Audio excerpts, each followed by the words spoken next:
अस्सलाम वालेकुम। आज का हमारा टॉपिक अपेंडिकुलर स्केलेटन पे है। लेक्चर को स्टार्ट करने से पहले मैं बताती चलूं कि आप मेरे चैनल को लाइक करें, शेयर करें और सब्सक्राइब करें और बेल आइकन पे क्लिक करें ताकि आपको नए आने वाली वीडियोस की नोटिफिकेशन भी मिलती रहे। हमारा जो आज का टॉपिक है वो अपेंडिकुलर स्केलेटन पे है। इससे पहले हम एक्सोस्केलेटन के बारे में डिस्कस कर चुके हैं और मैंने आपको बताया था कि हम अपनी नेक्स्ट वीडियो में अपेंडिकुलर स्केलेटन को डिस्कस करेंगे। हमारा एक्सोस्केलेटन था वो सिर्फ स्कल पर जो है मुश्तमिल था, मींस कि उसमें कितनी भी बोन्स हैं, कुछ फ्यूज्ड फॉर्म में प्रेजेंट है, कुछ सिंगल जो है वो बोन एज अ प्रेजेंट है क्योंकि वो लार्ज साइज में होती हैं। जो सिंगल प्रेजेंट होती हैं वो लार्ज साइज में होती हैं और जो मल्टीपल बोन्स आपस में प्रेजेंट होती हैं वो स्मॉल साइज में होती हैं। तो वो हमारी स्कल का फ्रेमवर्क था, किस तरह हमारे वो स्कल की जो है फेशियल बोन्स और क्रेनियम बोन्स आपस में मिलती थी और उनके नाम क्या क्या थे, हमने वो डिस्कस किया था। आज हमने अपेंडिकुलर स्केलेटन को डिस्कस करना है और सिर्फ मैंने अपेंडिकुलर स्केलेटन ही ड्रॉ किया है। यहाँ पर स्कल पोर्शन मैंने ड्रॉ नहीं किया क्योंकि उसको हम पहले ही डिस्कस कर चुके हैं। हमारे पास अपेंडिकुलर स्केलेटन में दो चीजें शामिल होती हैं, जिसमें फर्स्ट हमारे पास है पेक्टोरल गर्डल और उसके फोर लिम्स। फोर लिम्स हमारे पास ये हमारे हैंड्स होते हैं और पेल्विक गर्डल और हाइंड लिम्स। पेल्विक गर्डल्स हमारा ये वाला हिस्सा होता है और साथ में उसके फोर लिम्स के साथ साथ हाइंड लिम्स यहाँ पर मौजूद होते हैं। पहले हम पेक्टोरल गर्डल और उसके लिम्स को डिस्कस करेंगे, फिर हम पेल्विक गर्डल और उसके हाइंड लिम्स को डिस्कस करेंगे। Pectoral girdle, pectoral means shoulder से मुराद है। यहाँ पर पेक्टोरल गर्डल के बारे में दो लाइनें मैंने यहाँ पर फर्स्ट में लिखी हैं और उसके बाद उसके लिम्स के बारे में डिस्कस किया है और उनकी कितनी तादाद है हमारी मतलब बोन्स की, क्योंकि हमारे पास ये स्केलेटन में हमने देखना है कि हमारे पास जो बोन्स हैं कुछ कलेक्टिवली जो है वो फ्यूज्ड फॉर्म में प्रेजेंट होती है, कलेक्टिवली उनको नाम दिया जाता है और कुछ सिंगल ही प्रेजेंट होती है जो लार्ज साइज में होती है। हमारे पास यहाँ पर ये स्कैपुला है, यहाँ पर मैंने ड्रॉ किया, ये दिखाने की कोशिश की है। यहाँ पर मैंने सिर्फ एक ही लिम्ब ड्रॉ किया क्योंकि दूसरा बिल्कुल इसके सिमिलर ही होता है। तो स्कैपुला यहाँ पर प्रेजेंट है और साथ में ये हमारे पास जो फर्स्ट बोन है ये ह्यूमरस है और ये हमारे पास जो रिब्स के दरमियान में है वो स्टर्नम प्रेजेंट है। इस चीज का जिक्र हमने एक्सोस्केलेटन में वर्टिब्रल कॉलम में भी किया था।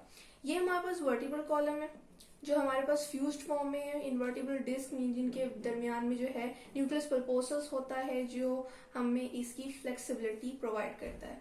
यहाँ पर भी यहाँ तक हमारे पास वर्टिब्रल कॉलम ही है, बस यहाँ पर ये है कि यहाँ पर 5 एंटीरियर वर्टिब्रा आपस में फ्यूज्ड होकर सैक्रम बना रहे हैं, जबकि लास्ट पोर्शन जो है कोसिक्स कहलाता है। ये सारे एक्सोस्केलेटन से रिलेटेड बात कर रही हूँ और हमारे पास जो लास्ट पोर्शन है कोसिक्स जो कहलाता है वो हमारे पास 4 पोस्टीरियर जो है वर्टिब्रा आपस में फ्यूज्ड होकर इसको बनाते हैं। तो ये हमारे पास वर्टिब्रल कॉलम भी मैंने यहाँ पर शो कर दिया है और ये हमारे पास रिब्स हैं। फर्स्ट 10 हमारे पास जो है वो डायरेक्टली कनेक्टेड है या बाय कोस्टल आर्च, लेकिन जो हमारे पास कुछ थे तो दो थे लोअर पेयर्स थे रिब्स के जो कि कनेक्टेड नहीं थे विद स्टर्नम, तो उनको हम फ्लोटिंग रिब्स कहते थे। हमारा फर्स्ट पॉइंट है कि pectoral girdle it comprises scapula, suprascapula and clavicle, means के इसमें क्लेविकल बोन शामिल है, ये जो मैंने यहाँ पर ड्रॉ किया और साथ में स्कैपुला प्रेजेंट है। स्कैपुला जो है वो स्टर्नम के साथ कनेक्टेड है with the help of clavicle. ये हमारे पास फर्स्ट 2 पॉइंट्स हैं जो पेक्टोरल गर्डल से रिलेटेड है। अब इसके लिम्स की बात की जाए, 4 लिम्स की, तो सबसे पहले हमारे पास जो बोन है वो जो सबसे लार्ज साइज की मैंने ड्रॉ की है वो है ह्यूमरस। उसके बाद 2 पैरेलल बोन्स हमारे पास आती हैं जो कि इसके साथ डिस्टली कनेक्टेड हैं। एक को हम कहते हैं अल्ला और एक को हम कहते हैं रेडियस। उसके बाद हमारे पास 8 बोन्स आपस में फ्यूज्ड होती हैं जिनको हम रिस्ट बोन्स कहते हैं, लेकिन कलेक्टिवली उनको हम कार्पल्स कहते हैं। हमारे हैंड का जो पाम है मींस के हथेली का जो सारा फ्रेमवर्क है वो मेटाकार्पल्स मिलकर बनाती हैं और हमारी 5 रोज ऑफ फिंगर्स का सारा फ्रेमवर्क फिलेंजेस मिलकर बनाती हैं। और सेम यहाँ पर केस जो है पेक्टोरल गर्डल के जो 4 लिम्स हैं उसी तरह हाइंड लिम्स का भी है, इसीलिए यहाँ तक ही मैंने ड्रॉ किया है हाइंड लिम्स को। तो अब हम देखते हैं कि ये आपस में मिलती किस तरह, क्या क्या जॉइंट्स इनके बनते हैं आपस में, कि ये आपस में कनेक्टेड हैं विद जॉइंट्स और इनकी हमारे पास क्वांटिटी क्या क्या है। तो ह्यूमरस से शुरू करते हैं। तो ये स्कैपुला के साथ जो कनेक्टेड है ये हमारे पास with the help of ball and socket joint connected है। यहाँ पर मैंने लिखा हुआ है ball and socket joint. Ball and socket joint की मदद से स्कैपुला के साथ ह्यूमरस कनेक्टेड है।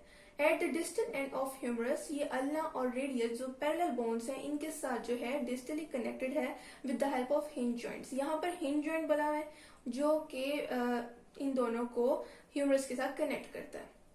उसके बाद अल्ना और रेडियस ने भी बिल्कुल अपने ह्यूमरस की तरह डिस्टली जो है मल्टी स्टेज जॉइंट बनाया हुआ विद कार्पल्स, जो कि हमारे पास 8 रिस्ट बोन्स आपस में फ्यूज्ड फॉर्म में प्रेजेंट है, जिनको कार्पल्स कहा गया है। वो हमारे साथ आगे मेटाकार्पल्स के साथ कनेक्टेड है, और 5 रोज ऑफ 14 फ्लिंजेस हमारे पास मेटाकार्पल के साथ कनेक्टेड है, जो फिंगर्स की मूवमेंट को सपोर्ट करती हैं। हमारे पास बॉल एंड सॉकेट जॉइंट क्या है और हिंज जॉइंट क्या है, इसको हम डिस्कस करते हैं। बॉल एंड सॉकेट जॉइंट हमारे पास ह्यूमरस और स्केपुला के दरमियान में मौजूद है। तो बॉल एंड सॉकेट जॉइंट एक ऐसा जॉइंट होता है जो सेवरल मूवमेंट्स, मतलब कि सेवरल डायरेक्शन में मूवमेंट जो है अलाउ करता है। और जबकि हिंज जॉइंट्स हमारे पास जो है, जो हमारे पास ह्यूमरस जो है वो रेडियस और अल्ना के साथ जो है बना रहा है यहाँ पर, जिसको एल्बो जॉइंट भी कहते हैं, ये हमारे पास डायरेक्शन सिर्फ एक या किसी दूसरी डायरेक्शन में हमारे पास जो है वो मूवमेंट देता है, अलाउ करता है। Like the hinge of the door, सिर्फ सेम सिंगल प्लेन पर मूवमेंट अलाउ करता है हमारे पास हिंज जॉइंट, जबकि बॉल एंड सॉकेट जो हमारे पास सेवरल डायरेक्शन में मूवमेंट अलाउ करता है। और इसको हम बॉल एंड सॉकेट जॉइंट की एग्जांपल हमारे पास शोल्डर जॉइंट है, जबकि हिंज जॉइंट की एग्जांपल हमारे पास एल्बो जॉइंट है। तो ये हमारे पास थे कि इनके नाम humerus, ulna, radius, carpals, metacarpals और फिलेंजेस, ये आपस में जो है 4 लिम्स बनाती हैं और पेक्टोरल गर्डर की कंप्राइज करती हैं। तो अब हम देखते हैं पेल्विक गर्डर और उसके हैंड लिम्स को। ये हमारे पास पेल्विक गर्डर का, यहाँ पर मैंने पोर्शंस और पॉइंट्स लिख दिए हैं। पेल्विक गर्डर की बात की जाए तो यहाँ पर फर्स्ट 2 पॉइंट्स हमारे पास पेल्विक गर्डर के हैं, और उसके बाद इसके लिम्स की हमारे पास बात हुई है, जिसको हमने हाइंड लिम्स कहा है, मीन्स के लोअर लिम्स जो लेग और फुट के फ्रेमवर्क को ड्रॉ करते हैं।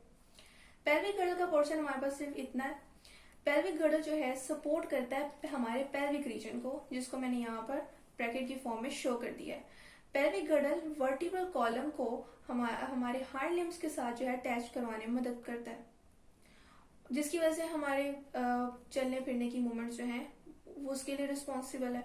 उसके बाद पेल्विक गर्डल जो है इसमें 2 कोएक्सियल बोन्स प्रेजेंट हैं, और ये 2 कोएक्सियल बोन्स जो हैं ये फ्यूजन की मदद से बनी है। मीन्स कि ये दिखती सिंगल बोन्स हैं, मीन्स कि 2 सिंगल बोन्स, लेकिन ये आपस में 3 बोन्स की जो है फ्यूजन की मदद से बनी है। और वो 3 बोन्स के नाम यहाँ पे मैंने कोएक्सियल बोन्स के 3 नाम लिखे हैं, और हमारे पास जो ईच कोएक्सियल बॉन्ड है वो इन तीनों की फ्यूजन से मिलकर बनी है, जिसमें पहला नाम है हमारे पास इलियम, इस्कियम एंड प्यूबस। यहाँ पर मैंने ये लेबलिंग के थ्रू शो भी करवाया है कि हमारे पास कोएक्सियल बॉन्ड जिन बोन्स की फ्यूजन से मिलकर बनी है उनके नाम क्या क्या है, और उसके बाद के कोएक्सियल बॉन्ड्स की तादाद कितनी है और ये किस रीजन में प्रेजेंट है।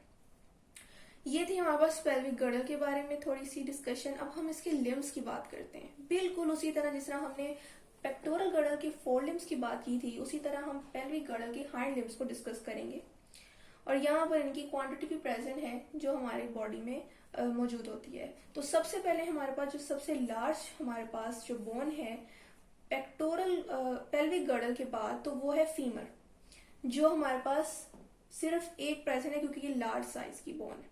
उसके बाद ये अपने डिस्टल एंड में जो है नी जॉइंट बनाती है with 2 parallel bones, tibia and fibula. Tibia और फिब्यूला भी एक ही हमारी बॉडी में प्रेजेंट है, और वहां पर मैंने ब्रैकेट में शो कर दिया इनकी क्वांटिटी को।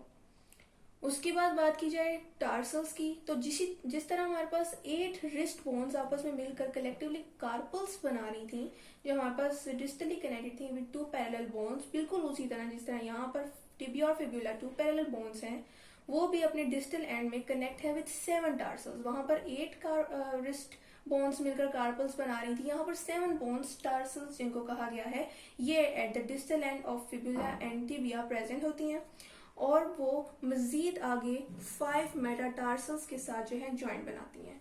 हमारे पास 5 मेटाटार्सल फुट के फ्रेमवर्क को ड्रॉ करते हैं, उसी तरह जिस तरह हमारे पास हैंड के पाम को बना रहे थे।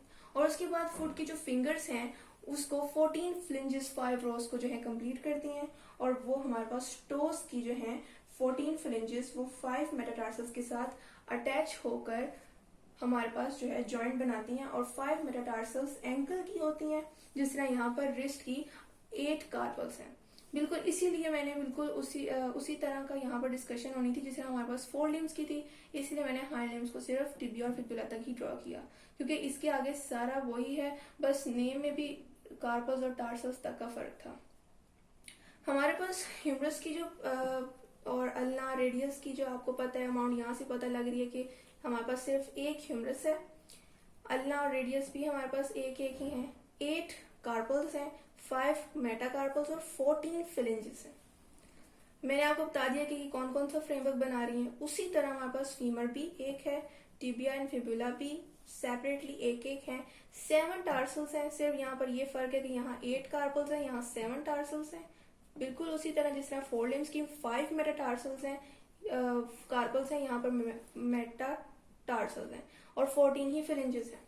तो ये था आज का हमारा लेक्चर जिसमें हमने अपेंडिकुलर स्केलेटन को देखा और उसमें 2 चीजें जो शामिल थी, लिम्स और उनके गर्डल्स, उनको भी हमने डिस्कस किया। पहले हमने पेक्टोरल गर्डल और उनके फोर लिम्स को डिस्कस किया, फिर पेक्टोरल गर्डल के बाद पेल्विक रीजन में मौजूद पेल्विक गर्डल और उनके हाइंड लिम्स को डिस्कस किया। इनकी बोन्स के नाम और इनके स्पेल को देखना बहुत जरूरी है, क्योंकि जब तक हम इसको अच्छे तरीके से माइंड में नहीं रखेंगे तब तक हमें ये चीजें याद नहीं हो सकती हैं। कोएक्सियल बोन्स बहुत इंपॉर्टेंट शॉर्ट क्वेश्चंस भी है, और इनकी जो है क्वांटिटी इन बोन्स की, और ये कौन कौन से जॉइंट्स आपस में बनाकर एक दूसरे के साथ कनेक्टेड हैं, और मूवमेंट कितनी डायरेक्शंस में अलाउ करते हैं वो जॉइंट्स, तो इन चीजों का याद रखना बहुत जरूरी है। और इनकी बोन्स की लोकेशन भी बहुत जरूरी है, इसीलिए यहाँ मैंने डायग्रामेटिकली आप लोगों को बोन्स की प्रेजेंस बताई है हमारी बॉडी में।